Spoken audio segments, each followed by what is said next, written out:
हम न्याय प्रिय हैं।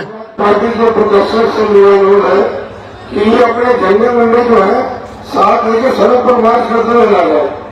ये जो सम्मानित व्यक्ति बोल रहे हैं, मैं इनसे आग्रह करूंगा, जो एडमिनिस्ट्रेशन के लोग यहाँ हैं, मैं उनसे आग्रह करूंगा कि हमारे जो सीनियर लोग हैं एक बार उनसे बात कर लें, ये बीच में ना अपनी बात को रखे और ये भाषा शैली सुधारे। झंडे वंडे नहीं होते हैं, ये झंडा हमारा सम्मान है। और इस बार अगर ये भाषा शैली नहीं सुधारेंगे तो फिर ये आंदोलन आज ही नहीं, अब आगे कल के लिए भी कह दूंगा और लोगों को अपील कर दूंगा, फिर देख लेना संभाल नहीं पाओगे इस तरह करोगे। और बाजों की तरफ मत देखो, कल ये विरोधी लोग कहेंगे कि ये बाज भी चंद्रशेखर ने पाल लिए हैं, ये बाज भी चंद्रशेखर जी की मदद करने के लिए पहुंच जाते। भाई मैंने किसी को नहीं कुछ भी कहा है, मैं तो प्यार बांटने के लिए निकला हूं, लोगों को जोड़ने निकला हूं। अगर इंसानों के साथ पक्षी भी जुड़ रहे हैं तो मैं क्या कर सकता हूं मेरे भाई को। प्यारे साथियों, इस आंदोलन की जरूरत क्यों पड़ी? क्योंकि लोकतंत्र में अगर आप अपने ऊपर होने वाले अन्याय के विरोध में आवाज नहीं उठाते तो ये मान लीजिए कि ये आपके ऊपर मुस्तैद कर दिया जाता है, आपके ऊपर थोप दिया जाता है कि आप इस बात को स्वीकार करते हैं। प्यारे साथियों, आप याद करके देखिए, इस देश में हमें कुछ भी मांगने से नहीं मिला। हर चीज के लिए हमारे अपने बीच के लोगों ने, जिनको आज हम महापुरुष के रूप में मानते हैं, उन्होंने संघर्ष किया है, अपना जीवन बलिदान किया है, अपने बच्चों का बलिदान दिया है, उन्होंने अपना सुख चैन त्यागा है। उसके कारण आज इस देश में कमजोर वर्गों के लोगों को हक और अधिकार मिलने का काम हुआ। प्यारे साथियों, मैं आज उदाहरण देके बताऊंगा, जो भी डिबेट करना चाहता है, मैं चैलेंज करके कहता हूं, जिस भी पार्टी के राष्ट्रीय अध्यक्ष में हिम्मत हो वो आजाद समाज पार्टी के राष्ट्रीय अध्यक्ष से डिबेट करे। मैं सामान्य डिबेट में इसलिए नहीं जाता क्योंकि आजकल चैनलों पर डिबेट का अस्त्र खत्म हो गया है। अपने स्वाभिमान सम्मान की रक्षा स्वयं करनी है, वहां कोई भी आके बैठ जाता है और कुछ भी कहने लग जाता है। हम इतने लोगों का प्रतिनिधित्व करते हैं, इसलिए हमारी जिम्मेदारी है कि हम अपने सम्मान की रक्षा भी स्वयं करें। इसलिए मैं चैलेंज करता हूं कि जिनका भी प्रतिनिधित्व लोकसभा में है, उस पार्टी का कोई भी राष्ट्रीय अध्यक्ष यूजीसी के विषय पे हमसे डिबेट करे, और जो कमजोर वर्गों के विषय उन पर डिबेट करे, मुसलमानों के विषय में डिबेट करे, ईसाइयों के विषय में डिबेट करे, सिखों के विषय में डिबेट करे, बौद्धिस्टों के विषय में डिबेट करे, कर्मचारियों के विषय में डिबेट करे, किसानों के विषय में डिबेट करे, दलितों पिछड़ों के हक अधिकारों के विषय में डिबेट करे, तो हम उनको जवाब देके बताएंगे कि हम जमीन से आए हैं, किसी नेता के पोते बेटे पोती बेटी नहीं है। हमें जमीन का पता है कि आज हालात क्या हैं और लंबे समय से हालात क्या थे। प्यारे साथियों, बड़े गौर से सुनो, नारे तो आप लगा रहे हैं तो बहुत दिनों से, लेकिन खाली नारे से बात नहीं आगे बढ़ेगी। प्यारे साथियों, मैं जानता हूं शिक्षा के दरवाजे किसी और ने नहीं खोले। अगर राष्ट्रपिता ज्योतिबा फूले प्रयास नहीं करते तो आज हमारे तन पे ये कपड़े नहीं आते। अगर शिक्षा में सबसे बड़ा योगदान किसने दिया है तो राष्ट्रपिता ज्योतिबा फूले ने दिया, मां सावित्रीबाई फूले ने दिया, मां फातिमा शेख ने दिया। प्यारे साथियों, इस देश में जिस आरक्षण को रोज बुरा भला कहा जाता है, हालांकि किसी की हैसियत नहीं है बुरा भला कहने की, क्योंकि जब आप ये कहते हैं, जब आप एक उंगली किसी की तरफ उठाते तो 4 उंगली आपकी तरफ भी जाती है, 3 उंगली एक अंगूठे का रुख भी आपकी तरफ होता है, जो आपको ये बताता है कि एक बार अपने गिरवान में भी झांकिए। जो लोग 10% आर्थिक आधार पर आरक्षण लेते हैं, संविधान के विरोध में जो आया है, वो भी आरक्षण पे सवाल खड़ा कर सकते हैं। किस आधार पे? किस आधार पे? जो लोग सदियों से आरक्षण का लाभ लेते आ रहे हैं, तमाम संस्थानों पे काबिज हैं, जिन्होंने कमजोर वर्गों के लोगों को उनकी दुख तकलीफों के बाद, उनके भूखे पेट के बाद, जब उनकी बच्चों को तन ढकने का अधिकार नहीं था, जिन्होंने उनके आंसुओं के बाद भी, जिनके मुंह से एक शब्द भी हाय का भी नहीं निकला कि इनके साथ गलत हो रहा, वो हमसे सवाल कर रहे हैं। नहीं, आपको कोई अधिकार नहीं सवाल करने का। अगर सवाल करना चाहते हैं तो अपने अंदर पैदा करिए कि आपके अंदर न्याय की क्षमता है, आप न्याय प्रिय हैं, पहले साबित करिए, फिर आके सवाल कीजिए, हम आपके सारे सवालों का जवाब देंगे। प्यारे साथियों, आरक्षण क्या जाति के आधार पर मिलता है? आरक्षण क्षेत्र के आधार पर भी मिलता है। आप जाके देखो, जम्मू कश्मीर में आरक्षण क्षेत्र के आधार पर मिलता है। आप जाके देखो, हिमाचल में आरक्षण क्षेत्र के आधार पर मिलता है। आप जाके देखो, उत्तराखंड में आरक्षण क्षेत्र के आधार पर मिलता है। कौन कहता है जाति के आधार पर मिलता है? आरक्षण उनको मिलता है जो पीछे रह गए हैं, जिनका प्रतित्व कम है। और इस देश का मैं गारंटी से कहता हूं, कास्ट सेंसस करा के आप लोग डेटा उठा के लाइए, आइए डिबेट कीजिए और बताइए आपकी संख्या कम है। मैं गारंटी देता हूं, मैं चंद्रशेखर आजाद जो लोकसभा का सदस्य है और आजाद समाज पार्टी भीमान में कार्यकर्ता में वचन दे कहता हूं, अगर किसी विभाग में आपका आरक्षण कम हुआ, चाहे वो विधानसभा हो या लोकसभा हो या कोई भी विभाग हो, अगर आपका आरक्षण, आपका प्रतिशत कम हुआ, मैं वचन देकर कहता हूं कि दलित पिछड़ों की लड़ाई को पीछे छोड़ के पहले आपकी लड़ाई लड़ने का काम करेंगे। इस बात का मैं आपको विश्वास दिलाता हूं। मैं संविधान को मानने वाला व्यक्ति हूं, न्यायप्रिय व्यक्ति हूं, इसलिए आपसे कह रहा हूं। तो मगर सच का सामना तो करना ही पड़ेगा।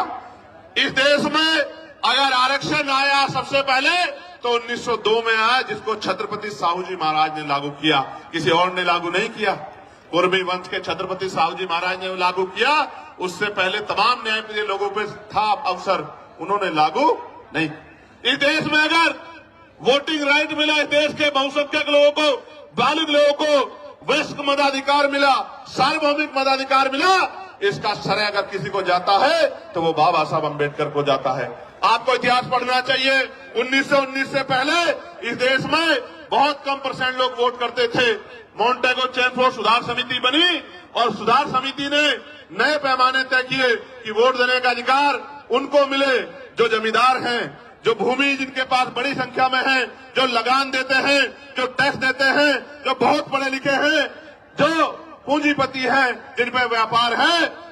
आप इतिहास उठा के देखो, जिन्होंने ने आंख ही या जिनको अपने अधिकारों का पता ही संविधान के आने के बाद लगा है, उनकी संख्या कितनी रही होगी, आप इस बात को महसूस करके देखें। तो इसलिए मैं कह रहा हूं कि कुछ भी मांगने से नहीं मिला है। भारत ऐसा देश है जहां बाबा साहब अम्बेडकर ने जिस तरह आज हम इकट्ठा हुए, बहिष्कृत हितकानी महासभा के बैनर तले ज्ञापन दिया। उस ज्ञापन के बाद साइमन कमीशन भारत आया और साइमन कमीशन जब भारत आया, उनकी रिपोर्टों के आधार पर गोलमेज कॉन्फ्रेंस हुई और तीनों गोलमेज कॉन्फ्रेंस के बाद बाबा साहब अम्बेडकर ने यह सुनिश्चित करवाया कि कमजोर वर्गों के लोगों को भी वोट का अधिकार मिलना चाहिए।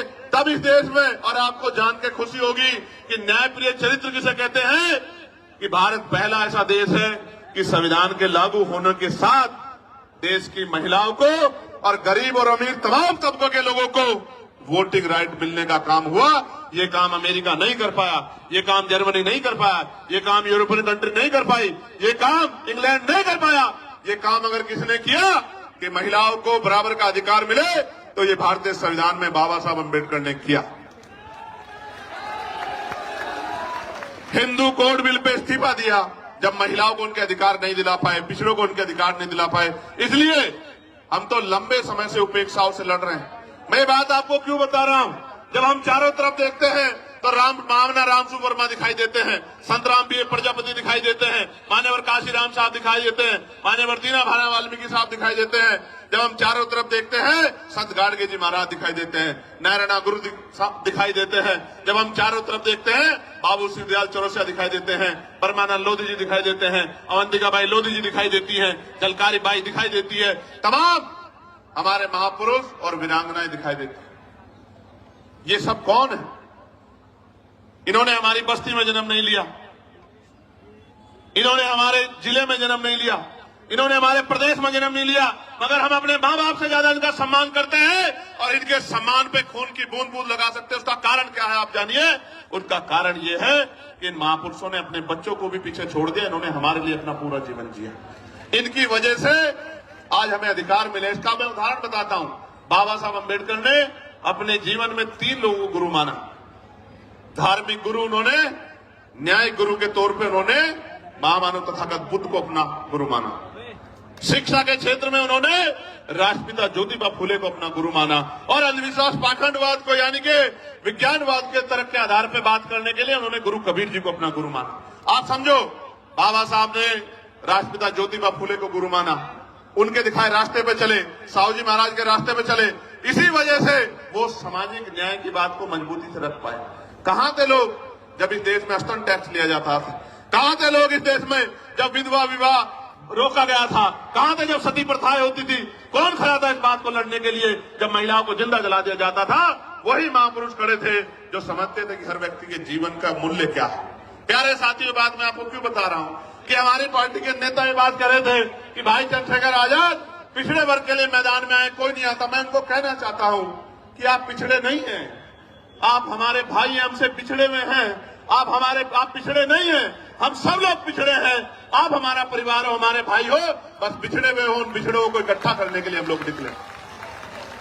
और आप ही नहीं, हर पीड़ित, शोषित, वंचित किसान, कमेरा, वो चाहे बौद्ध हो, सिख हो, सामान्य जाति का भी कोई गरीब है, शोषित है, उसको भी हमारा अपना है, उसके लिए भी हम लोग खड़े। मैं ये पूछना चाहता हूं, सरकार न्यायप्रिय है तो आप मुझे बताओ, 2025 जुलाई में सरकार ने जवाब दिया कि सेंट्रल यूनिवर्सिटियों में पिछड़े वर्ग के professor, assistant professor, associate professor की 80% रिक्तियां है। कितने परसेंट? 80% रिक्तियां। आदिवासी समाज की 83% रिक्तियां और शेड्यूल कास्ट की, अनुसूचित जाति की 65% रिक्तियां। मैं पूछना चाहता हूं, कोई भी डिपार्टमेंट तभी तो चलेगा जब उसको चलाने वाले लोग होंगे। जिस डिपार्टमेंट में, जिस विभाग में 80% पद खाली खड़े हैं, वहां कौन हमारी पीड़ा को सुन रहा है? जब हमारा आदमी वहां है ही नहीं तो हमें न्याय वहां कहां से मिल सकता है? 45 सेंट्रल यूनिवर्सिटियों में 38 जो है, जो वाइस चांसलर है, कुलपति है, वो सामान्य जाति के हैं। हमारा विरोध ये नहीं है कि सामान्य जाति के हैं, हमारा विरोध ये है कि 45 में से 38 कितने परसेंट बैठता है कि SC, ST, OBC के लोगों में काबिलियत नहीं है? किस आधार पे आप ये बात कहना चाहते हो? एक SC का, एक ST का, 5 OBC समाज के, जिनकी संख्या 52%, उनको 12% भी नहीं मिल रहा है। इसलिए आंदोलन करना पड़ता है, इसलिए यहां आना पड़ता है। हम तो जानते हैं, मैं आपको इस मंच से कह रहा हूं, फिर कह रहा हूं, याद करो फूले साहब को, याद करो साहू जी महाराज को, याद करो पेरियार को, याद करो रामसु वर्मा जी को, याद करो बाबू जगदेव प्रसाद कुशवाहा जी को, याद करो जगदम्बिका कपूरी ठाकुर जी को, याद करो परमानंद लोधी जी को, याद करो संतराम BA प्रजापति जी को, याद करो शिवदराज चौरसिया जी को, याद करो। और मैं आपको भी कहता हूं, मुस्लिम समाज के मेरे भाइयों, कि अगर सर सैयद अहमद खान नहीं होते तो एक यूनिवर्सिटी भी आपके लिए नहीं बनती। आपको आइडिया नहीं है, कोई आपको पूछने वाला नहीं है। और अगर आपके लिए यूनिवर्सिटियां नहीं होती, आपको तालीम नहीं मिलती, तो आपको इस देश के सिस्टम में आने का मौका ही नहीं मिलता।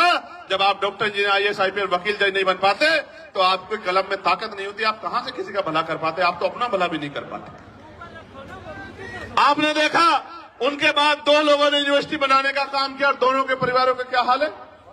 आजम भाई के परिवार का क्या हाल है आप देखो, और इकबाल भाई के परिवार का क्या हाल है सहारनपुर में, आपने देखा। अगर वो कोई व्यापारी को वो बना लेते तो कोई दिक्कत नहीं थी। यूनिवर्सिटी बना के पढ़ाओगे और उनको सिस्टम में लाओगे तो लड़ाई हो जाएगी। बस असल बात ही मैं आपको ये बता रहा हूं मेरे प्यारे साथियों, प्रदेश का, देश का कोई डिपार्टमेंट उठा के देख लो, अगर आप बैकलॉग ढूंढोगे तो मैं लिख के देता हूं कि अगर बैकलॉग भरा जाए तो आज ही 5, 7, 10 lakh schedule caste, schedule tribe, backward के लोगों को नौकरी, सरकारी पक्की नौकरी मिलने का काम होगा। लेकिन इन सरकारों ने क्या कर रखा है? इन्होंने ठेके संविदा पे अपने लोग रख रखे हैं, कम पैसे में लोग रख रखे हैं। जो लोग रख रखे हैं उनको पूरा पैसा नहीं मिलता, कॉन्ट्रेक्चुअल जॉब दे रखी है, क्योंकि आरक्षण ना देना पड़े SC, ST, OBC के लोगों को। इसलिए मैं आपको कहना चाहता हूं, ये जो UGC आया, मैं इसका धन्यवाद करूंगा, इस गाइडलाइन का। इसके आने से कई लोगों के चेहरे बेनकाब हुए, जो कहते थे हम सेकुलर हैं, हम न्यायप्रिय हैं। पार्टी के प्रदर्शन से मेरा अनुरोध है कि अपने झंडे मंडे जो है साथ लेके सड़क पर मार्च करते हुए ला जाए। ये जो सम्मानित व्यक्ति बोल रहे हैं, मैं इनसे आग्रह करूंगा, जो एडमिनिस्ट्रेशन के लोग यहाँ हैं, मैं उनसे आग्रह करूंगा कि हमारे जो सीनियर लोग हैं एक बार उनसे बात कर लें, ये बीच में ना अपनी बात को रखे और ये भाषा शैली सुधारे। झंडे वंडे नहीं होते हैं, ये झंडा हमारा सम्मान है। और इस बार अगर ये भाषा शैली नहीं सुधारेंगे तो फिर ये आंदोलन आज ही नहीं, अब आगे कल के लिए भी कह दूंगा और लोगों को अपील कर दूंगा, फिर देख लेना संभाल नहीं पाओगे इस तरह करोगे। प्यारे साथियों, मैं आपको कुछ और कहना चाहता हूं, गौर से सुनो, इन बातों पर ध्यान मत दो। ये तो पुलिस के भाई हैं, एडमिनिस्ट्रेशन के भाई हैं, सरकार के हिसाब से काम करते हैं, हमें इनकी मदद लेनी है, हमारा इनका कोई झगड़ा नहीं। आप गौर से सुनो मेरी बात को। कई लोगों के चेहरे बेनकाब हुए, कई पार्टियों के चेहरे बेनकाब हुए, कई नेताओं के चेहरे बेनकाब हुए, कई सामाजिक संगठनों के चेहरे बेनकाब हुए, और सबसे ज्यादा बेनकाब अगर कोई नारा हुआ है तो वो नारा है जो नारा लग रहा था कि जात पात की करो विदाई, हिंदू हिंदू भाई भाई। वो नारा भी बेनकाब हो गया, वो नारा झूठा था। अगर वो नारा सच्चा होता तो मैं पूछना चाहता हूं कि जब मंडल कमीशन की बात आती है, जब SC/ST आयोग की बात आती है, SC/ST एक्ट की बात आती है, जब यूजीसी की नई गाइडलाइन की बात आती है, तो आप आंदोलन क्यों करते हो हमारे खिलाफ? क्यों हमारे खिलाफ आंदोलन करते हो? क्यों आप हमारे खिलाफ आंदोलन करके सड़कें जाम करने का काम करते हो?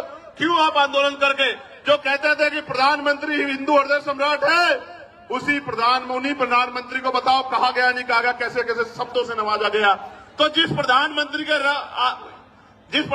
के राज में आपको EWS मिला, उन्हीं प्रधानमंत्री को जब एक आपको काल्पनिक ऐसा लगा कि भाई हमारे बच्चों के ऊपर जो है जांच बैठ सकती है, उनपे जो है उनपे मुकदमा दर्ज हो सकता है, सिर्फ काल्पनिक, कोई मामला सामने नहीं आया। हम पे तो उदाहरण है, मैं बताऊंगा पूरी बात में, हम पे उदाहरण है, कोई मामला सामने नहीं आया तो आप आंदोलन करने चले आए। क्योंकि जब भी मंडल कमीशन कहां से हिंदुओं के खिलाफ था, मुझे बताओ। अगर मेरे भाइयों को कुछ मिल रहा है और मैं विरोध कर रहा हूं तो मैं कहां से उनका भाई हुआ, आप मुझे बताओ। देखो बहुत कुछ बेनकाब हुआ।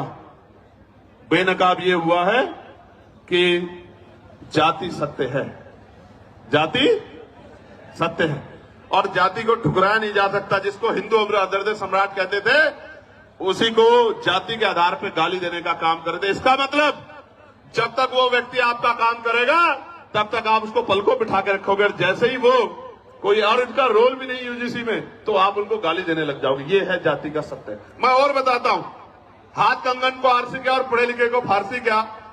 कल ही एक मामला हुआ एक बैंक में, 2 बेटियां थी। वो एक बेटी कहती है कि मैं ठाकुर और दूसरी बेटी वो ब्राह्मण समाज की है। मैं तो तमाम महिलाओं का सम्मान करता हूं, लेकिन आप देखो कि उन्होंने क्यों नहीं कहा कि मैं हिंदू हूं, और दूसरी बेटी ने क्यों नहीं कहा मैं हिंदू हूं। एक ने कहा मैं ठाकुर, दूसरी ने कहा मैं ब्राह्मण हूं, और दोनों अपने अपने समाज से समर्थन मांग रही हैं, और दोनों के विरोध में एक दूसरे के समाज के लोग गाली बकने का काम कर रहे हैं। इसलिए मैं आपको बता रहा हूं कि वर्ग की बात ही नहीं है, ये बात जातियों तक जाती है जब आपके अधिकारों पे हमला होता है। और सबसे बड़ी बात देखो, जिनके बच्चों को जो बच्चे मर रहे हैं जिनके, क्योंकि 118% की वृद्धि हुई अपराध में। ये मैं नहीं कह रहा हूं, ये सरकार के आंकड़े कह रहे हैं, एजेंसियों के आंकड़े कह रहे हैं, 118% की वृद्धि हुई। और कानून की ये गाइडलाइन कैसे बनी? सुप्रीम कोर्ट ने ऑर्डर किया कि गाइडलाइन बनाओ यूजीसी को। यूजीसी ने गाइडलाइन बनाई, हमने नहीं बनाई। और उस गाइडलाइन में जैसे ही पिछड़े वर्ग के लोगों को जोड़ा, क्योंकि गाइडलाइन तो 2012 में बनी थी, 2012 में बनी थी, लेकिन जैसे ही पिछड़े वर्ग के लोगों को जोड़ा, तत्काल विरोध शुरू हो गया। मैं आपको बताना चाहता हूं कि इस नारे के पीछे अगर कुछ है तो वो पिछड़े वर्ग के लोगों का विरोध है। इस बात को मेरी आप याद रखना। ये सरकारें, इनकी सोच पिछड़ा वर्ग विरोधी है, और हम इस बात को इसलिए लड़ रहे हैं क्योंकि हम जानते हैं कि राष्ट्रपिता ज्योतिबा फुले हमारे लिए लड़ रहे थे, छत्रपति साहू जी महाराज हमारे लिए लड़ रहे थे, ईवी पेरियार रामानायकर, स्वामी प्यारेलाल यादव हमारे लिए लड़ रहे थे, महामना राम सुवर्मा चौधरी, महाराज सिंह भारती सर छोटूराम चौधरी चरण सिंह हमारे लिए लड़ रहे थे। इसलिए आज हम यहाँ सीना तान के खड़े हैं कि हम अपने भाइयों को अकेला नहीं महसूस होने देंगे, हम उनके साथ। साथियों, यूजीसी की बात हुई है, मैं ये पूछना चाहता हूं, कोई ऐसा प्रोटेस्ट बताओ जो यूजीसी के विरोध में हुआ हो और पुलिस ने उन पर लाठी चलाई हो। कोई एक विरोध आप मुझे बताओ पूरे देश के अंदर, या उनको पकड़ के खींचा हो, या उनके कार्यक्रम में इस तरह से माइक उठा के बीच बीच में कहा हो कि भाई आपके लोग कम है, आपके लोग ज्यादा, कभी हुआ क्या? लेकिन जैसे आप लोग आंदोलन करने आए, कहां BHU में, कहां गोरखपुर यूनिवर्सिटी में, कहां लखनऊ यूनिवर्सिटी में, कहां JNU में, कहां DU में, आपको पीट भी रहे हैं और पीट के उठा के बंद भी कर रहे हैं। क्योंकि जो समाज प्रभावी होता है, जिनके पास मीडिया होता है, जिनके अधिकारी होते हैं, जिनकी एजेंसियां होती हैं, जिनके पास वॉइस होती है, उनकी छोटी से छोटी बात भी लाखों मील तक दूर जाती है, और जिनकी आवाज नहीं होती उनको हत्या करके लटका दिया जाता है। तो चारों तरफ सुनसान, चारों तरफ इस तरह का चुप्पी होती है कि जैसे कुछ हुआ ही नहीं। इस देश में क्या नहीं सहा हमने, क्या नहीं सहा इस देश में। हमने लक्ष्मणपुर बातें कांड सुना, जहां हमारी माओ के पेट चीर के और जो बच्चे थे पेट में उनको निकाल के तलवार की नोक पे खड़ा कर दिया। क्या नहीं देखा हमने देश में? इस देश के दलितों, पिछड़ों, मुसलमानों, आदिवासियों ने क्या नहीं सहा। कितने दंगे, कितने जुल्म, कितनी लाशें हमारी जो है, क्या क्या क्या बयां करूं मैं, क्या क्या नहीं सहा इस देश में। कितने दंगे, कितनी एनसीआरबी का डेटा क्या कहता है, कितनी बच्चों की इज्जत लुटती है। मैं कहता हूं सार्वजनिक करो, रिकॉर्ड उठा के बताओ कि ये जिन बच्चों की 1 लाखों की संख्या में इज्जत लुटती है, किस समाज की, किस समाज की, बताओ इस समाज को। क्योंकि ये समाज सोया हुआ है, इनको नहीं पता कि रोज इनकी बच्चियों को, बेटियों को कहीं ना कहीं प्रदेश में, देश में जुल्म जाति का शिकार होना पड़ रहा है। और जब न्याय मांगने जाते हैं तो लाठियों से स्वागत होता है, अपमानित गालियां दी जाती है। इसलिए मैं कह रहा हूं कि ये नारा तार्किक नहीं है, जो नारा लगा के आपको लंबे समय से बेवकूफ बनाया जा रहा है। ये नारा तार्किक होता तो मैं गारंटी देता हूं कि यूजीसी गाइडलाइन के खिलाफ कोई आदमी सड़क पे नहीं आता। वो कहता कि यूजीसी गाइडलाइन, अच्छा डर कौन, डरेगा कौन। कानून कितने हैं देश में, 302 है, 304 है, 308 है, 307 है, कितने कानून है। इतने कानून बने हुए हैं, हर कानून का दुरुपयोग हो सकता है। कोई दुरुपयोग का एक तो मामला आता। 2012 से SC/ST के उसमें गाइडलाइन बनी हुई है, आप पे 10 मामले हैं जो आपके खिलाफ फर्जी दर्ज हो गए हो। कुछ तो होगा आपके पास जिसके आधार पे आप कह रहे हो, लेकिन कोई तथ्य नहीं है। एक ही तथ्य है कि हमें अपराधी मान ले। हम कहां अपराधी मान रहे हैं भाई, हम कौन है अपराधी मानने वाले। कन्वेंशन रेट कहता है कोर्टों का, हम तो किसी को सवाल नहीं करते कि जब हाई जुडिशरी में, हाई कोर्ट में और सुप्रीम कोर्ट में हमारा रिप्रेजेंटेशन नहीं होता, हम तो तब भी सवाल नहीं करते। हम जैसा गूंगा बहरा कौन लोग होगा, बताओ कौन होगा, कौन होगा। हमसे ज्यादा सीधा सच्चा व्यक्ति तो इस देश में कोई भी नहीं होगा, जो जुल्म भी सहता है और चुप भी रहता है। जानवर भी अपने हक के लिए लड़ते हैं, हम लोग तो अपने हक के लिए भी लड़ पाते हैं। हमसे ज्यादा सीधा भोला कौन होगा। और इसी भोलेपन का फायदा लंबे समय से उठाया जा रहा है। प्यारे साथियों, इसका एक उदाहरण बताता हूं कि क्यों लड़ना पड़ता है। मध्य प्रदेश में 90 के बाद, जब मंडल कमीशन के बाद आरक्षण लागू हो गया पिछड़े वर्ग के लोगों को, तो आज भी वो भैया खड़ा है। 13% आरक्षण वहां जो संवैधानिक 27% मिला है, उसमें से भी 13% मिलता है। वो रोज आंदोलन करते हैं। यही सुप्रीम कोर्ट उस मामले को, फाइल को नीचे दबा के रखता है। क्यों नहीं सुनता। जब आपने एक दिन पहले PIL दाखिल हुई और अगले दिन सुनवाई कर ली, तो हमें पीड़ा होती है कि जब 69,000 शिक्षक भर्ती का मामला उत्तर प्रदेश का सालों भर पड़ा रहता है कोर्ट में, जब 27% रिजर्वेशन का मामला सालों पड़ा रहता है और आप कभी सुनवाई नहीं करते हो। मेरे आज भी याद है जब डिमोशन हुए थे उत्तर प्रदेश में, एक पूर्व की सरकार थी, जब उनके निगरानी में डिमोशन हुए थे, इसी सुप्रीम कोर्ट ने कहा था कि पहले डिमोशन कराओ, उसके बाद हम सुनेंगे। मैं पूछना चाहता हूं, जब हमारे हकों की बात आती है तो क्यों चुप्पी थाम लेते हो आप। हम तो उम्मीद लगा के बैठे हो कि आप न्याय के देवता हो, आप न्याय की मूर्ति हो, आप न्याय करोगे। क्या ऐसा गाइडलाइन में जिसमें गाइडलाइन ना पड़ी हो, आप मुझे बताओ। क्या उसमें आर्थिक रूप से कमजोर वर्गों को उद्देशिका में नहीं जोड़ा गया। आर्थिक रूप से कमजोर हुए EWS में सारे सामान्य जाति के बच्चे, तो कैसे सामान्य जाति के खिलाफ हो गया। इसमें महिलाओं को जोड़ा गया है, इसमें दिव्यांगजनों को जोड़ा गया है, कैसे किसी के खिलाफ हो गया। और कहा गया कि भाई इसमें नोटिफिकेशन में ये नहीं रखा कि सामान्य जाति के प्रतिनिधि होंगे। मैं कहता हूं 38 जब कुलपति सामान्य जाति के हैं, तो आपका रिप्रेजेंटेशन कौन कम कर देगा। जब इतना बैकलॉग है OBC SC/ST का, तो आप हमें तो गारंटी देता हूं, जो समता समिति बनेगी बनवा लो। OBC के ST के प्रोफेसर नहीं मिलेंगे आपको, असिस्टेंट में सीनियर प्रोफेसर मिलेंगे नहीं। आप मेरा चैलेंज आप चेक करवा लो। तो इसलिए मैं कह रहा हूं, प्यारे साथियों, मंडल कमीशन आया था, मंडल कमीशन 2 सिफारिशें लागू हुई, अभी बाकी सिफारिशें चूकी हुई। कभी कोर्ट को नहीं लगता कि ये सिफारिशें लागू होनी चाहिए, कभी नहीं लगता, कभी नहीं लगता। और निजी क्षेत्रों में हम लोग पार्लियामेंट में बिल लेके आए, प्राइवेट मेंबर बिल की, निजी क्षेत्रों में SC ST OBC के लोगों को आरक्षण मिलना चाहिए। क्यों मिलना चाहिए भी सुनो। निजी क्षेत्र बनता कैसे है। निजी क्षेत्र इस तरह बनता है कि सरकार जमीन देती है, 1 रुपए लीज पे हजारों बीघा जमीन, फिर उसको लोन देती है, फिर टैक्स में छूट करती है। इस तरह की छूट वो किसानों को, मजदूरों को, गरीबों को, अल्पसंख्यकों को, मुसलमानों को, आदिवासियों को नहीं देती। इतने सब प्रावधानों के बाद तब जाके वो प्राइवेट सेक्टर बनता है। तो जो सारा ही सरकारी पैसे से बना हो, सारा ही सरकारी जमीन पे बना हो, तो उसमें कमजोर वर्गों को हिस्सेदारी क्यों नहीं मिलनी चाहिए? कोई पूछने वाला है क्या? इसलिए हमने कहा कि निजी क्षेत्रों में भी आरक्षण की व्यवस्था होनी चाहिए। और आज इसकी देश की सच्चाई ये है, आपको जानना चाहिए देश की सच्चाई ये है कि कितने ही जो शहर हैं जिनको कहा जाता है स्मार्ट सिटी, उनमें सफाई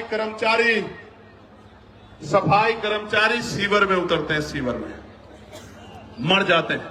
7,000, 8,000, 9,000, 11,000 पे, 13,000 पे मजबूर है काम करने के लिए।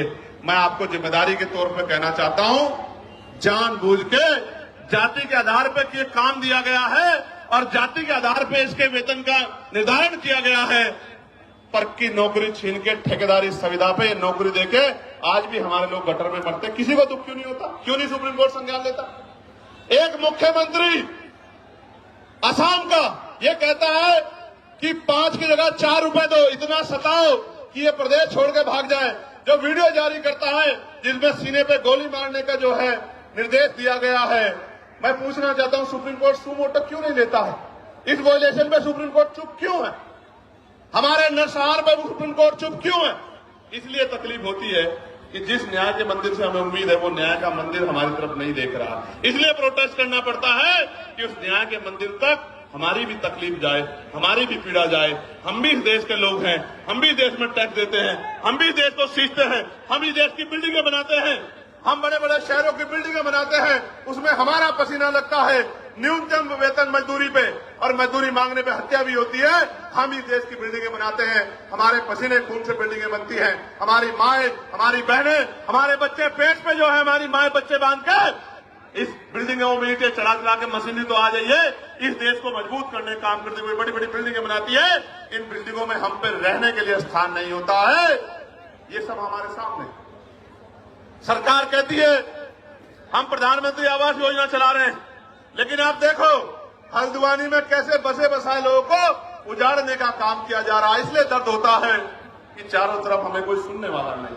प्यारे साथियों, मैं कर्मचारियों की पीड़ा को समझता हूं, ठेकेदारी सुविधा पे जिस तरह उनको लूटा जा रहा, मैं इस बात को समझता हूं। मैंने कहा कि जो भूमिहीन कमजोर हैं, जिनको पट्टे दिए गए थे दलित पिछड़े वर्ग के लोगों को, वो सारे पट्टे छीनने का काम सरकारें कर रही है, गुंडागर्दी कर रही है, भूमाफिया कर रहे हैं। लेकिन सुप्रीम कोर्ट संज्ञान नहीं लेता और अगर फाइल जाएगी, और मैं दूसरों की नहीं कहता, मैं अपने मामलों को जो अन्याय मेरे साथ हुआ इनको लेकर सुप्रीम कोर्ट जाऊंगा। आप देखना कितने कितने दिन बाद फाइलों का मौका मिलेगा, आप निर्धारण करना। मैं कहा ना प्रत्यक्ष प्रमाण की जरूरत नहीं है। मैं भी जाऊंगा सुप्रीम कोर्ट बहुत जल्दी, अगले 10 दिन के अंदर। मैं देखूंगा कि हम कमजोरों की पीड़ा को भी इस तरह सुना जाता है क्या? जब सरकार हम पे जुल्म करती है, जब सरकार हम पे अन्याय करती है, निर्दोष होते हैं हमें जेल भेजने का काम करती है, हम पे रासुकाएं लगाती है, हमारे बच्चों को पीटने का काम करती है, हमारी हड्डियां तोड़ने का काम करती है, हमें करंट लगाने का काम करती है, तो ये सुप्रीम कोर्ट हमारी पीड़ा को भी सुनता नहीं सुनता। मैं जाऊंगा। प्यारे साथियों, आज इस देश में शिक्षा बाजार बन गई है, शिक्षा बाजार बन गई है। गरीब आदमी अपने बच्चों को अच्छी पढ़ाई नहीं दिला सकता, कोई पूछने वाला नहीं है। बच्चे पढ़ेंगे नहीं तो आगे कैसे जाएंगे? और जो चला जाता है वो हिंसा का शिकार हो जाता है, जातीय भेदभाव का शिकार हो जाता है। मैं दूर नहीं जाता, कहते हैं ना कि भाई उदाहरण की जरूरत पड़ती है। मीडिया के साथी यहां हैं। वर्ष 2012 में वर्धमान जो अब सफदरजंग है, महावीर मेडिकल कॉलेज में SC/ST समुदाय के MBBS कर रहे छात्रों को फिजियोलॉजी के लिखित टेस्ट में जाति देखकर जानबूझ के फेल किया गया। आरोप लगे, जांच हुई और आपको जान के अचरज होगा, छात्रों की शिकायत पे जब दर्ज हुई, सरकार ने कमेटी बनाई जिसका नाम था मुंगेकर कमेटी। मुंगेकर कमेटी की जांच में पता लगा कि SC/ST के बच्चे के पेपर पे अंकित जाति देख के चुन चुन के फेल किया गया। तो हमारे मन में सवाल क्यों ना पैदा हो कि हमारे साथ कास्ट बेस्ड डिस्क्रिमिनेशन होता है। और ऐसा ही नहीं, कमेटी की रिपोर्ट पे कोर्ट ने उन छात्रों को मात्र पास ही नहीं किया, दोषियों के खिलाफ 10-10 लाख रुपए का मुआवजा देने के लिए आदेश दिया, दोषियों पे कार्रवाई की। मैं इसलिए आपसे कह रहा हूं कि होता है डिस्क्रिमिनेशन, कास्ट बेस्ड डिस्क्रिमिनेशन होता है, इसीलिए तो हम कह रहे हैं। और हमने थोड़ा ही गाइडलाइन बनाई, हमारी पीड़ा को आपने कहा सुना, सुप्रीम कोर्ट के आदेश को आपने सुन के गाइडलाइन बनाई। मैं धन्यवाद करूंगा कि उन गाइडलाइनों को हमारे पढ़े लिखे लोगों ने पढ़ा। भाई देखो, दो तरह का समाज है अभी। एक वो जो हाशिए पे गांव में रहता है, लेकिन वो मेहनत मजदूरी करके उनके पिताजी भी अपने बच्चे को यूनिवर्सिटी भेजने का काम कर रहे हैं। यूनिवर्सिटी क्यों भेज रहे हैं? कि मेरी गरीबी, बेबसी, लाचारी, परेशानी, बीमारी, तकलीफों को ये मेरा बेटा पढ़ लिख के doctor, engineer, IAS, IPS professor बन के 2 रुपए कमा के सम्मान का जीवन खुद भी जिएगा, मेरी तकलीफों को भी दूर करेगा, मेरे दलदर को भी काटेगा। वो बच्चा पढ़ने आता है लेकिन वो उत्पीड़न का शिकार हो जाता है। और ये मैं नहीं कह रहा हूं, ये एजेंसियों की रिपोर्ट कह रही है। इसलिए इस आधार पर गाइडलाइन बनी है। प्यारे साथियों, बातें तो बहुत है कहने को, लेकिन मैं ये कह रहा हूं, ये सच है कि जहां आपकी आवाज नहीं होगी वहां सुनवाई नहीं होगी। इसलिए आपको अपनी आवाज को मजबूत करना पड़ेगा। आज इस आंदोलन का पहला चरण है, आज यहां है, कल राष्ट्रीय अध्यक्ष भीम आर्मी के नेतृत्व में भोपाल में होगा। 9 तारीख को राजस्थान में हुआ था। हम लोग इतनी चैन से नहीं बैठने वाले हैं। हमें जब मुझसे कोई पूछता कि चंद्रशेखर भाई कैसे आए जीत के, तो मैं कहता हूं मैं नहीं आया, मेरे लोगों ने मुझे चुन के भेजा है, क्योंकि आज उनकी आवाज को उठाने वाला कोई भी नहीं है। आज उनके दर्द पे, उनकी दर्द पीड़ा पे बोलने वाला कोई नहीं है। मेरी क्या औकात थी कि मैं आ जाता लोकसभा में? मेरे लोगों ने वोट और नोट देके मुझे चुन के भेजा है। मेरी जिम्मेदारी बैठती है कि अगर उनकी तरफ आंच आए, उनकी तरफ उंगली उठे, तो मैं भी बोलूं और अपने साथ के जागरूक लोगों को भी बोलने के लिए तैयार करूं। इसलिए आज ये आंदोलन हो रहा है। प्यारे साथियों, इस देश में संविधान है, आर्टिकल 25-26 है, धार्मिक आजादी है। मैंने आज ही पार्लियामेंट में पूछा कि आप ये बताओ, तमाम त्योहारों पे आप व्यवस्था करते हो, लेकिन भगवान बुद्ध की जयंती पे,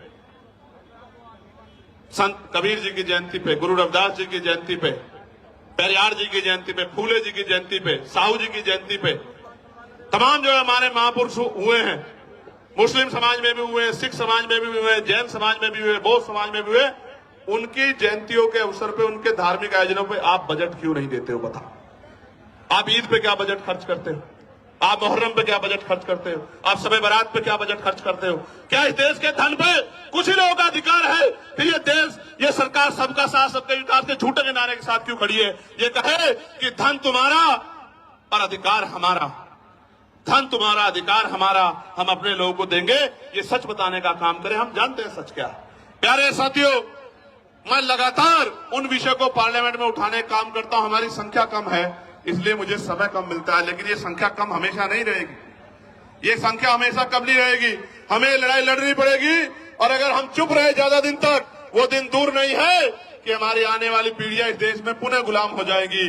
गुलामी की बेड़ियां काटने के लिए हमें संघर्ष करना पड़ेगा और क्रांति की ज्वाला में अपना बलिदान देने के लिए सतत तैयार रहना पड़ेगा, क्योंकि महापुरुषों ने संघर्ष किया था तो हम लोगों को अवसर मिला है। और अगर आज हम लोग संघर्ष करेंगे तो आने वाली पीढ़ियों को अवसर मिलेगा। और अगर हम लोगों ने चुप्पी थाम ली, निजी स्वार्थों में चुप हो गए, जिस तरह हमारे कुछ नेताओं ने अपने लोगों का हाथ छोड़ के और ये कहा कि भाई हम इनके साथ हैं, मैं कहना चाहता हूं आपको सबके साथ रहना चाहिए, लेकिन गलत को गलत और सही को सही तो कहना चाहिए। अगर गलत होता तो मैं भी उनकी बात करता, लेकिन जब गलत नहीं है तो सिर्फ वोट के लिए आप उधर चले गए। जब आप पावर में नहीं हो तो आज आप उधर जाके खड़े हो गए हो, कल आप पावर में होंगे तो मैं कैसे उम्मीद करूं कि आप हमारे लोगों के बारे में सोचोगे। ये बहुत बड़ी चिंता हमारे समाज के सामने, हम गरीब, कमजोर, दलित, पिछड़े मुसलमानों के सामने देश में आ गई।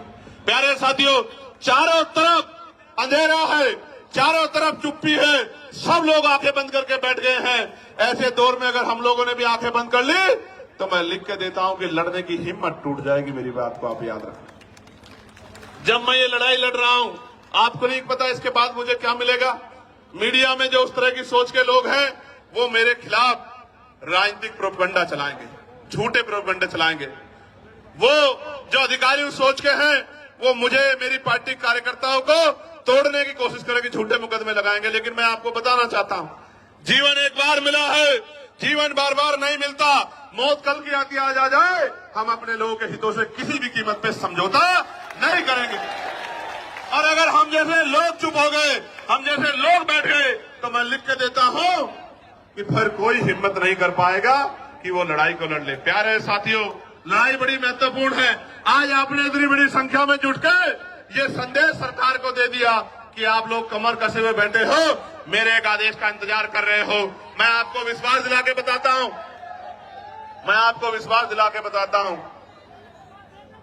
चंद्रशेखर आजाद के लिए, आजाद समाज पार्टी के एक सिपाही के लिए, हमारे नेताओं के लिए, कार्यकर्ताओं के लिए समाज हित पहले है, व्यक्तिगत हित बाद में है।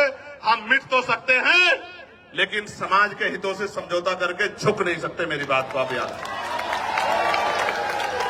मैं अकेला व्यक्ति था, भंते जी यहां बैठे हैं, मैं अकेला व्यक्ति था जिसने बीटी एक्ट के खिलाफ आवाज उठाई कि बीटी एक्ट 1949 खत्म किया जाए, क्योंकि उसमें बौद्धिक समाज के लोगों के साथ अन्याय हो रहा। प्यारे साथियों, ये बातें मैं आपको इसलिए बता रहा हूं कि आपको जागरूक होना पड़ेगा।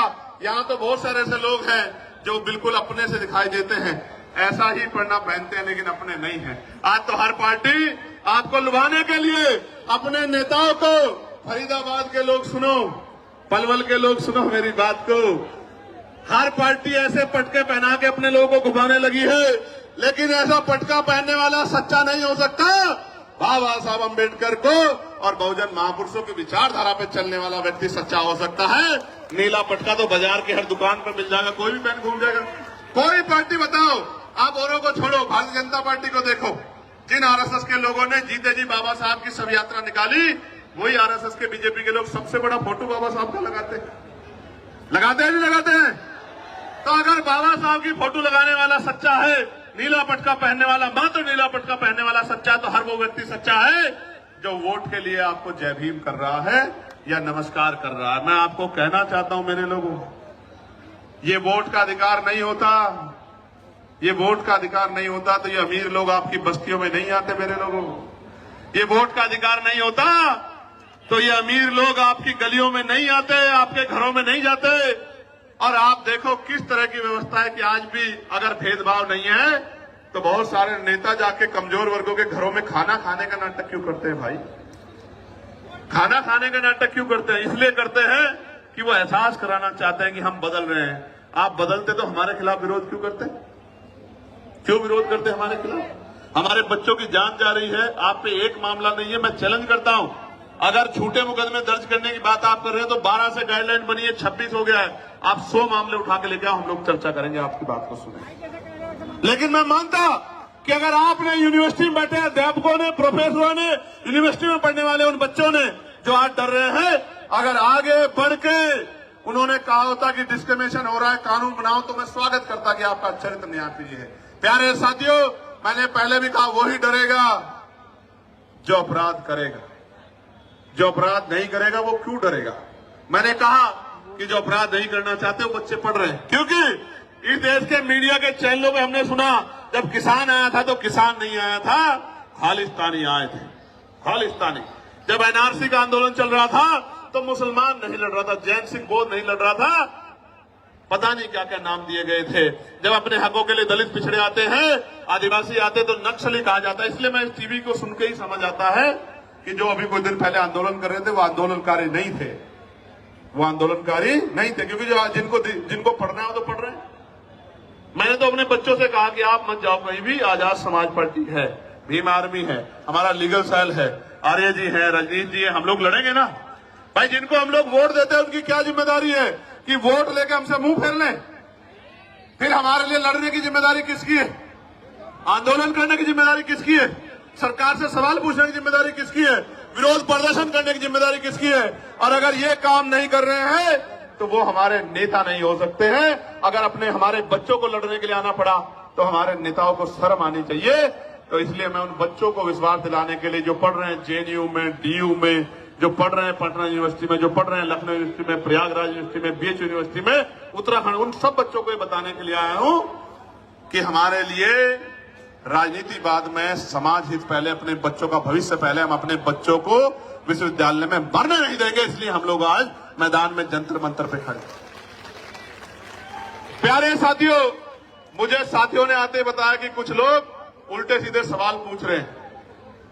मैं आपको कहना चाहता हूं, इन उल्टे सीधे सवालों से देखो, अपने ही 4 आदमी वो लेके आएंगे और अपना एक कैमरा और वो लेके आएंगे और उनके आगे कर देंगे और उनसे उल्टे सीधे सवाल पूछेंगे, वो उल्टे सीधे जवाब देंगे। इन बातों से अब हम लोग सोशल मीडिया समझदार हो गए। अब ये बातें चलने वाली नहीं, अब ये बातें किसी मोर्चे पे चलने वाली नहीं है। मैं ताजा उदाहरण बताता हूं आपको, मैं कहना नहीं चाहता था। कहना नहीं चाहता था मगर बताता हूं, पता लगना चाहिए आप लोगों को। मैं पिछले 20-25 दिन से सहारनपुर नहीं गया क्योंकि लगातार मैं अपने लोकसभा क्षेत्र के मुद्दों को उठाने के लिए पार्लियामेंट में कोशिश कर रहा हूं। और इस बीच में हमने रैलियां की, आगरा की रैली की, फिर हमने कन्नौज की रैली की, फिर हमने 8 तारीख को संत कबीरनगर की रैली की। तो एक घटना मेरे जिले में घटी जहां शोभा यात्रा निकालने के लिए परमिशन को लेकर विवाद हुआ। अब उन बच्चों से कहलवाया गया कि भाई चंद्रशेखर भाई ने मदद नहीं की। पहली बात तो बच्चे मुझे कभी मिले ही नहीं, ना मैं छुटमलपुर जाता हूं। मैं यहां से जाता हूं तो अपनी जिम्मेदारी अदा करने के लिए नगीना जाता हूं, नगीना से निकलता हूं तो देश भर में जाता हूं। मैं कभी आराम करने छुटमलपुर जाता नहीं, तो बच्चे मुझसे कभी मिले ही नहीं। वो मुझे कुछ बताते तो मैं उनके लिए लड़ता, हल करने के लिए कोशिश करता। हालांकि कोई ऐसा थोड़ा जो मेरी बात टाल दे वहां, आप समझ रहे हो भाई। राजनीतिक रूप से भले ही मैं वहां बहुत मजबूत नहीं, लेकिन सामाजिक रूप से इतना मजबूत हूं, मैंने इतना काम किया, किसी को भी कह दूंगा वो अपनी नाक नीची करके मेरी बात को मान लेगा, इतना दम मैं रखता हूं।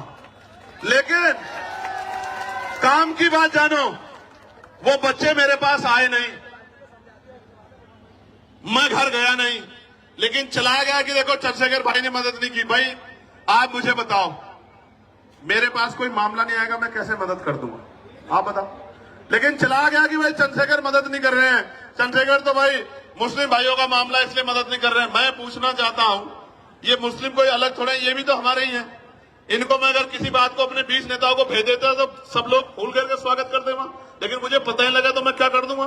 जब पता लगा तो मैंने खबर की, तो उन्होंने नहीं कहा कि हम निकलवा देंगे भाई साहब। लेकिन आपको पता है क्या हुआ, पुलिस ने कह दिया कि हम परमिशन नहीं देंगे। मैंने डीआईजी से बात की, मैंने कमिश्नर से बात की, मैंने एसएसपी से बात की, मैंने डीएम से बात की कि निकलवाओ उनकी शोभा यात्रा, क्यों रोक रहे हो। तो बोले साहब हम नहीं देंगे परमिशन। तो ये देखो, सरकार झगड़ा कराना चाहती है हमारे लोगों को, आपको समझना पड़ेगा। और मैं समझता हूं कि मेरी लड़ाई शोभा यात्रा तक सीमित नहीं है। मेरी लड़ाई तब तक जारी रहेगी जब तक आपको स्वाभिमान सम्मान का जीवन नहीं मिलता। मेरी लड़ाई तब तक जारी रहेगी जब आपको हक अधिकार नहीं मिलते। मेरी लड़ाई तब तक जारी रहेगी जब तक आपकी जेब में पैसा नहीं आता। मेरी लड़ाई तब तक जारी रहेगी जब तक आपके भी टूटे फूटे मकान ऐसे नहीं बनते जैसे दूसरे लोगों के हैं। मेरी लड़ाई तब तक जारी रहेगी। इसलिए मैं तो इस देश में हक अधिकार की लड़ाई लड़ रहा हूं। जो लोग मेरा मुकाबला नहीं कर सकते, आजाद समाज पार्टी भीम आर्मी के नेताओं का मुकाबला नहीं कर सकते, वो जानबूझ के इस तरह के षड्यंत्र करके तमाम तरह की चीजों के प्रयास करते हैं। मैं उनको कहना चाहता हूं, खूब प्रयास करो, समय बदल गया है। उत्तर प्रदेश में आने वाला समय आजाद समाज पार्टी काशीराम का है, मेरी बात को आप याद। और सिर्फ उत्तर प्रदेश में नहीं है, सिर्फ उत्तर प्रदेश में नहीं है, हरियाणा में, मध्य प्रदेश में, राजस्थान में, उत्तराखंड में, मैं कहना चाहता हूं दिल्ली में, बिहार में, झारखंड में, जो उत्तर भारतीय क्षेत्र में, कहना चाहता हूं डंके की चोट पे कि अगले 5 साल बाद आजाद समाज पार्टी राष्ट्रीय पार्टी होगी। मेरी बात को आप याद, क्योंकि हर व्यक्ति के पास समस्या है, आजाद समाज पार्टी पे समाधान है।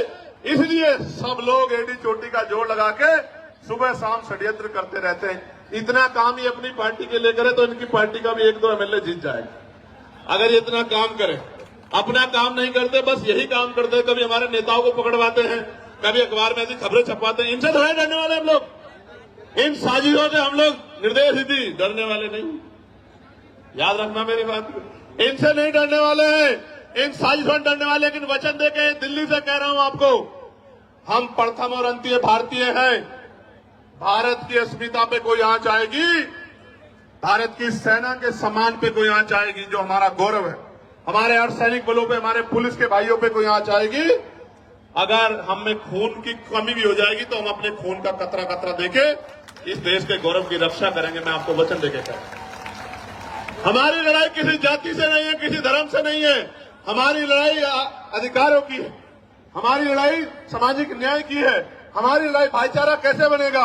एक आदमी ताला लगा के बैठ गया, गरीबों को कुछ देना नहीं चाहता, ये लोधी जी खड़े हैं बुलंदशहर वाले, एक आदमी ताला लगा के बैठ गया, हापुड़ वाले भी, और वो देना नहीं चाहता, और हम लोग दरवाजा खटखटा रहे हैं कि हमारा हिस्सा में दे दो। कैसे जो है भाईचारा बन जाएगा? जब तक इस देश में धन धरती राजपाट नहीं बटेगा तब तक बात आगे नहीं बढ़ेगी। और मैं आपको कहना चाहता हूं, समय आ गया है, नौजवानों ने अंगड़ाई ली है। कहते हैं ना, संघर्षों के साए में घनघोर जवानी पलती है और इतिहास उधर झुक जाता है जिस ओर जवानी चलती है। जिस दिन से मुजफ्फरनगर की रैली हुई, आगरा की रैली हुई, हरदोई की रैली हुई, कन्नौज का ऐतिहासिक जो है महारेला हुआ, संत कबीर नगर की रैली हुई, 25 तारीख को जौनपुर में ऐलान होगा। उसके बाद जौनपुर में, और देखना चैलेंज करके कह रहा हूं, गौर से सुनो, जौनपुर में ऐतिहासिक रेला होगा। जौनपुर के बाद 15 तारीख को बाराबंकी में ऐतिहासिक रेला होगा। उसके बाद 29 तारीख को मार्च में लखीमपुर खीरी में महारेला होगा। मेरी बात को आप यार डंके की चोट पे कह रहा हूं। और रंजन साहब आप भी सुनो, आपने नहीं देखा होगा कि 2 दिन पहले ग्राउंड बदल दिया जाता है, 2 दिन पहले परमिशन नहीं देते हैं। जिस तरह के गुंडा तंत्र से हम लोग लड़ रहे हैं, कोई लड़ नहीं सकता। हमारी बड़ी बड़ी रैलियां होती है और मीडिया में 1 मिनट नहीं होती कि वो आजाद समाज पार्टी की न्यूज दिखा दे। लेकिन हम नाराज नहीं हैं, हम ये मानते हैं कि अभी हमारी शक्ति कम है, हम इसको बढ़ाएंगे। हम मजबूर करेंगे कि हर एक व्यक्ति की नजर हमारी तरफ जाए, हर एक व्यक्ति की नजर हमारी तरफ जाए, वो हमारे दर्द को महसूस करे, वो हमारे विषयों पर चर्चा करे। वरना एक ही समाज के लोग टीवी के पूरे पैनल में बैठ जाएंगे और एंकर भी उसी समाज से होगा। कैसे दलितों, पिछड़ों के, मुसलमानों के हालातों में चर्चा कर लोगे मेरे भाई? आप ही सोचो क्या हालात। प्यारे साथियों, गरीब का दर्द गरीब समझता है और मजलूम का दर्द मजलूम समझता है। कोई शोषक शोषितों का दर्द नहीं समझ सकता है। प्यारे साथियों, मैं आज इस मंच से नगीना के लोगों से माफी चाहता हूं, क्योंकि नगीना के लोगों की इच्छाएं बहुत हैं, लेकिन मैं मजबूर हूं कि नगीना से उत्तर प्रदेश फतेह नहीं हो सकता है। इसलिए मैं 1 साल का समय नगीना के लोगों से चाहता हूं। जब 27 का चुनाव खत्म हो जाएगा, मैं वचन दे कहता हूं, मैं नगीना को 1 मिनट के लिए नहीं छोड़ूंगा, आपके साथ रहूंगा 24 घंटे। लेकिन अभी आप अपने दिल पे हाथ रख के बोलो और बताओ, क्या नगीना के, मात्र नगीना को मेरी जरूरत है या पूरे उत्तर प्रदेश में जाके जन जागरण की जरूरत है? आप बताओ। देखो, मेरे पास अभी 5 करोड़ की निधि है और वो ट्रांसपेरेंट है। मैं चैलेंज कर कहता हूं, अगर मेरी साख पे कोई सवाल खड़ा कर देगा तो जो वो सजा देगा उसको मान लूंगा। वो सबके सामने है। मैं कोशिश करता हूं कि किसी का काम जो जरूरी है वो ना रुके। मैं फिर कह रहा हूं, ये 5 करोड़ में सीमित हूं मैं। जिस दिन राजकाज बनेगा, सिर्फ नगीना नहीं, जिस चीज पे आप हाथ रख दोगे कि भाई ये काम होना चाहिए, मैं गारंटी। इसलिए प्यारे साथियों, 1 साल का समय दे दो। 1 साल, इतने साल जुल्म सहाया, आपको बिल्कुल अलग रखा। 1 साल का समय दे दो। 1 साल के बाद आपकी तरफ एक भी शिकायत की सुई नहीं आने देंगे। इस बात का मैं आपको विश्वास करता। प्यारे साथियों, शामली भैंसवाल के लोग धरने में बैठे हैं, कुछ लोग यहां भी आए हैं हमारा समर्थन करने। मैं उनका बहुत समर्थन करता हूं। उनकी जो मांग है आप बताइए, हम लोकसभा के पटल पे भी उठाने का काम करेंगे और उनको जाके मजबूती देने का भी काम करेंगे। प्यारे साथियों, अंत में जब मैं अपनी बात को खत्म करूंगा तो मैं आपसे भी कुछ उम्मीद करके आया। बताओ, मेरी मदद करोगे नहीं करोगे? और मेरी मदद का मतलब क्या है? सुनो, मेरी मदद यानी कि आपकी खुद की मदद।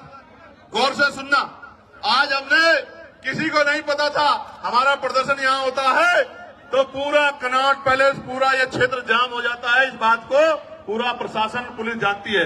आज हमने चुनिंदा लोगों को, ये भी हजारों संख्या में हो गए हैं, अलग अलग स्टेट से बताया कि उनको जाकर किस तरह लड़ाई लड़नी है। राजस्थान के कुछ साथी दिख रहे हैं, हरियाणा के कुछ साथी दिख रहे हैं, यूपी के कुछ साथी दिख रहे हैं, मध्य प्रदेश के कुछ साथी दिख रहे हैं, इसी तरह उत्तराखंड के साथी भी दिख रहे हैं। दिल्ली का तो बारंबार हम लोग धन्यवाद करते हैं। बिहार के साथी दिख रहे हैं। मैं आपको ये कहना चाहता हूं, गौर से सुनो, मैं आपको ये कहना चाहता हूं, अंत में गौर से सुनो, मैं आपसे क्या चाहता हूं। आप यहां से जब घर लौटो तो इस बात को समझो कि political power is the master की। जब तक राजनीतिक सत्ता हमारे पास नहीं होगी तो हमारे हितों में फैसले नहीं होंगे, पॉलिसियां नहीं बनेगी। मैं आपसे, आप उससे मेरे खून का कतरा कतरा ले लो फौजी साहब, लेकिन मैं आपसे आग्रह कर रहा हूं कि गली मोहल्लों में जाके अपने वोट को संगठित करके अपनी ताकत 2027 में उत्तर प्रदेश के अंदर बना। और मैं बड़ी बात नहीं कह रहा हूं श्री जी, एक मौका आप आजाद समाज पार्टी काशीराम को मिलने दो। मैं वचन देके कहता हूं, विश्वास से कहता हूं, पूरी हिम्मत से कहता हूं कि जो लोग आज हमारे साथ नहीं है वो भी ये कहेंगे कि हम उसका विरोध भले ही कर सकते हैं, उस पार्टी का, उनकी पॉलिसी का, लेकिन उनका काम में मुकाबला नहीं कर सकते। ऐसा काम करके दिखाएंगे। मेरी बात को आप याद रखें। प्यारे साथियों, मैं पुलिस के भाइयों का बहुत धन्यवाद दूंगा। एड्रेस मुझे भी नहीं पता अभी है। एक मिनट, एक आदमी को बोलना तो। आजमगढ़ वाली होगी, अभी बाद में देंगे आजमगढ़ को मौका। अभी आप ये सुनो, 25 तारीख को जौनपुर में कार्यक्रम है, रैली, एक बात। और 25 तारीख के बाद 15 तारीख को, 15 मार्च को रैली है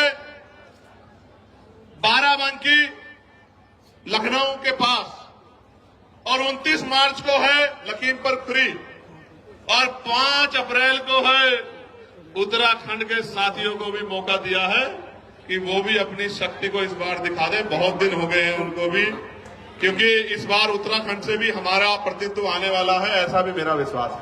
प्यारे साथियों, आप यहां जुटे हो, बड़ी ताकत दी आपने आके, इतनी छोटी कॉल पे इतनी मजबूती से आपने आंदोलन किया। 500 लोगों के आंदोलन को 50 बार टीवी में दिखाया जाता है, 5 लोगों के आंदोलन को ब्रेकिंग न्यूज में दिखाया जाता है। आशा और उम्मीद है कि आज आपकी तरफ भी मीडिया की निगाह जाएगी, ऐसा मेरा विश्वास है। भले ही वो निगेटिव वे में जाए, भले ही वो निगेटिव वे में जाए, भले ही वो ये कहे कि बहुत शोर शराबा था, नौजवान पेड़ों पे चढ़ गए थे, पुलिस बार बार रोक रही थी, इस तरह की सारी बात करें, लेकिन कभी कभी आपके खिलाफ जो साजिश होती है उससे भी लोकतंत्र में आपका प्रचार होता है, तो इससे घबराने की जरूरत नहीं। प्यारे साथियों, ऐसे मुट्ठी बंद करो मेरे साथ सब लोग, जहां तक मेरी आवाज जा रही है, मुट्ठी बंद करो। जय भीम, जय भारत, जय संविधान, जय मंडल, जय जोहार। आवाज दो, आवाज दो। यूजीसी गाइडलाइन लागू करो, यूजीसी गाइडलाइन लागू करो, बाक लोग भरो, बाक लोग भरो, किसानों को एमएसपी की लीगल गारंटी दो, निजी क्षेत्रों में SC ST OBC को आरक्षण दो, प्रमोशन में रिजर्वेशन SC ST OBC को लागू करो, पुरानी पेंशन बहाल करो, गरीबों की जमीन लूटना सरकारें बंद करें। बंद करो, बंद करो। एक अंतिम बात, यूजीसी पे सरकार का पक्ष भी आपको जानना चाहिए। शांत होकर सुनो भाई, बहुत इंपॉर्टेंट है बात।